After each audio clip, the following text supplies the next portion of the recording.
soomlased on tõsisemad. Et eestlaste omavahelises suhtlemises on rohkem sellist naljaviskamist ja sellist lõõpimist ja sarkasmi ja see on üks erinevus. Aga ma tahaks rääkida ka mõnest sarnasusest. Ma olen ise töötanud Brüsselis mõned aastad ja istunud palju koosolekute laua ümber, kus on igast Euroopa Liidu liikmesriigist esindaja. Ja seal ma pean küll ütlema, et eestlased ja soomlased paistsid üsna sarnastena. Et sellised, kes teevad suu lahti siis, kui neil on midagi öelda, räägivad oma asja ära ja siis on vait. Ei hakka pikalt laialt heietama, eriti siis, kui nad asjast tegelikult midagi ei tea või kui midagi öelda ei ole, siis mõni lõuna-eurooplane võib küll rääkida pikad jutud maha ja samas mitte midagi öelda.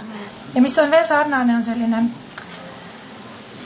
kui rääkida ka eliidist, poliitilisest, välispoliitilisest, eliidist, ametnikest, siis mingi selline avatus ja läbipaistvus. Ja ma arvan, et see on Eestis selline võib-olla uuem asi ja siin Eesti on üsna sarnane Põhjamaadega.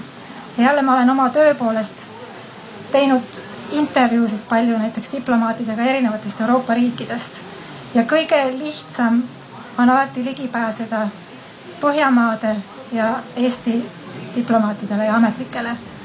Nad on valmis sinuga rääkima, nad on üsna avatud, muidugi inimeste vahel on erinevusi, aga proovi sa mõne prantslasega saada kohtumine kõigepealt ja siis veel kuulda, mida ta tegelikult mõtleb. See on palju raskem. Ma olen täitsa nõus Kristiga, et eestlased ja soomlased ei ole eriti erinevad, et on mingi selline nagu ideaal selleks, et peaks olema mingi selline pragmaatiline substants, eks ole, et peaks olema mingi asi, millest sa tead midagi ja mille kohta sa pakud mingi lahenduse. Ja kui sellist ei ole, siis parem oled vait.